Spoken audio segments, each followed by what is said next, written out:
कहते हैं कुछ चेहरों पर किस्मत की लकीर नहीं बनती, वे खुद अपने हाथों से अपनी तकदीर तराशते हैं। यह कहानी है एक ऐसे ही लड़के की जो बचपन में हकलाता था, अपने हाथ की एक अतिरिक्त उंगली छुपाता था और बोलने से डरता था। लेकिन वही लड़का एक दिन भारत का ग्रीक गॉड बन गया।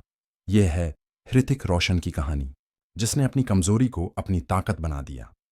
ऋतिक रोशन का जन्म 10 जनवरी 1974 को मुंबई में हुआ।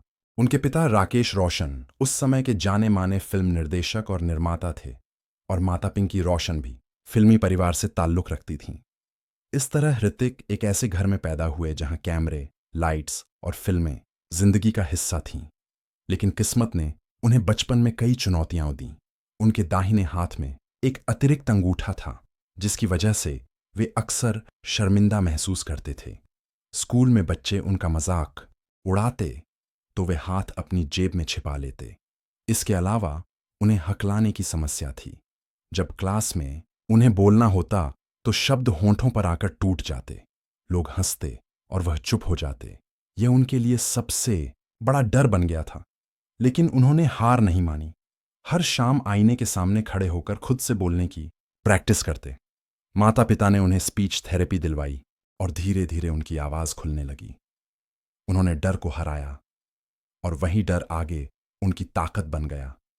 ऋतिका ने बॉम्बे स्कॉटिश स्कूल से पढ़ाई की और फिर Sydenham college of commerce and economics से ग्रेजुएशन किया।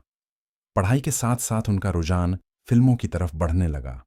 लेकिन उनके पिता चाहते थे कि बेटा अपनी मेहनत से आगे बढ़े, इसीलिए उन्होंने ऋतिक को फिल्म सेट पर सहायक निर्देशक बनाया। वह सेट पर कैमरे उठाते, लाइट लगाते, स्क्रिप्ट लेकर भागते और कभी कभी चाय तक बनाते। उन्हें यह महसूस हुआ कि फिल्मी दुनिया सिर्फ ग्लैमर नहीं, यह पसीना, धैर्य और संघर्ष से बनी होती है। ऋतिक ने बचपन में ही भगवान दादा नाम की फिल्म में अपने पिता के साथ एक छोटा रोल किया था।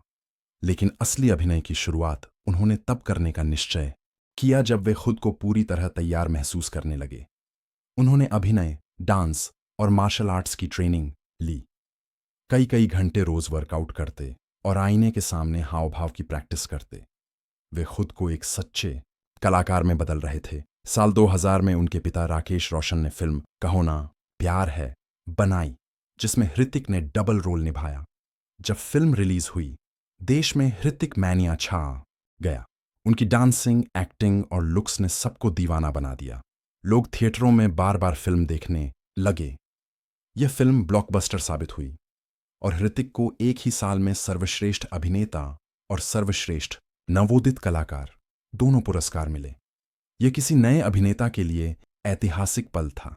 सफलता के बाद कई फिल्में आईं, फिजा, मिशन कश्मीर लेकिन इनमें से कुछ ही चलीं। लोगों ने कहना शुरू किया कि ऋतिक की चमक फीकी पड़ रही है, मगर ऋतिक ने हार नहीं मानी। उन्होंने खुद से कहा, अगर मैं गिरा तो उठना भी मुझे ही है। साल 2003 में उन्होंने अपने पिता की फिल्म कोई मिल गया में एक मासूम, मानसिक रूप से कमजोर युवक रोहित का किरदार निभाया। यह किरदार बेहद कठिन था, लेकिन ऋतिक ने इसे इतनी सच्चाई से निभाया कि दर्शकों की आंखों में आंसू आ गए। फिल्म सुपरहिट हुई। इसके बाद उसी सीरीज की अगली कड़ी क्रिश आई, जिसने ऋतिक को भारत का पहला सुपर हीरो बना दिया। उनके एक्शन, डांस और अभिनय की सराहना पूरी दुनिया ने की। फिल्मों के दौरान उनकी मुलाकात सुजैन खान से हुई, जो अभिनेता संजय खान की बेटी थीं। दोनों में प्यार हुआ और 2000 में शादी हुई। उनके 2 बेटे हुए, हरिहान और हृदान। लेकिन वक्त के साथ मतभेद बढ़े और 2014 में दोनों ने तलाक ले लिया। यह ऋतिक के जीवन का बहुत भावनात्मक दौर था। उन्होंने खुलेआम स्वीकार किया कि वे टूट गए थे, पर फिर खुद को संभाला और आगे बढ़े। कैरियर के ऊंचाइयों पर भी ऋतिक को कई शारीरिक समस्याएं झेलनी पड़ीं। रीढ़ की हड्डी की चोट, सिर की सर्जरी। कई बार डॉक्टरों ने कहा कि वे फिर एक्शन नहीं कर पाएंगे, लेकिन उन्होंने हार नहीं मानी। उन्होंने अपने शरीर को फिर से ट्रेन किया और लौट आए। उन्होंने डिप्रेशन पर भी खुलकर बात की। कहा, सबसे बड़ी ताकत है अपनी कमजोरी को स्वीकार करना।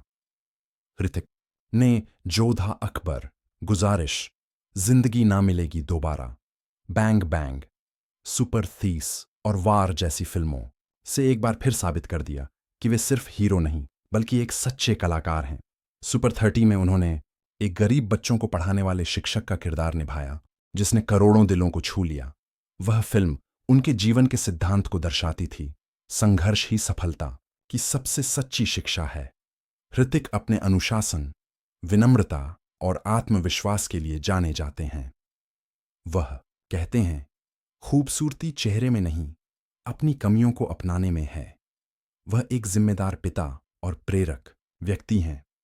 उनकी फिटनेस और प्रेरणादायक बातें लाखों युवाओं को मोटिवेट करती हैं।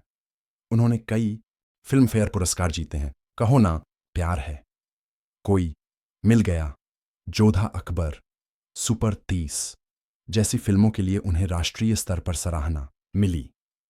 उन्हें दुनिया के सबसे खूबसूरत पुरुषों में बार बार शामिल किया गया और एक बेहतरीन डांसर के रूप में भी पहचाना गया। ऋतिक रोशन की कहानी यह साबित करती है कि किस्मत से ज्यादा ताकतवर मेहनत होती है। वह बच्चा जो बोलने से डरता था, आज अपनी आवाज से लाखों को प्रेरित करता है। वह अभिनेता जो कभी टूटा था, आज दृढ़ता का प्रतीक है। ऋतिक रोशन सिर्फ एक नाम नहीं, एक सोच है। अगर तुम खुद पर यकीन रखो तो पूरी दुनिया तुम्हारे साथ खड़ी हो जाती है। असली सुपर हीरो वो नहीं जो उड़ता है, बल्कि वो जो हर बार गिरने के बाद फिर उठता है।